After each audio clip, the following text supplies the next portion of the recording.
Jsme připraveni. Náš jezdec Martana a Španěl Trueba byli velcí soupeři. Bylo to v srpnu roku 34. Pozor, bylo to v červnu 34. A pardon, v červnu 34 takhle hloupě se splés. Červen. Trueba. Říkali mu Pyrenejská pleka. Pleka, mu říkali, já ještě pamatuju, pleka, no. No kam? Pojedeme jezero. Ale ne.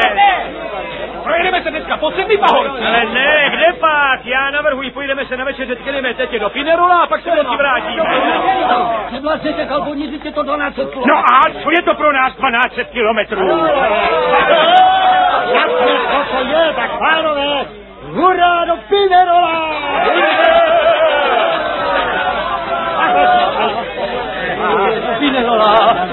Pinerola. Kde parkujete, pane účetní? Hned tady za rohem, vedle vašeho. Dobře, tak pokoříme 12 kilometrů. Hurá do Pinerola. Hurá do Pinerola. Hurá do Pinerola.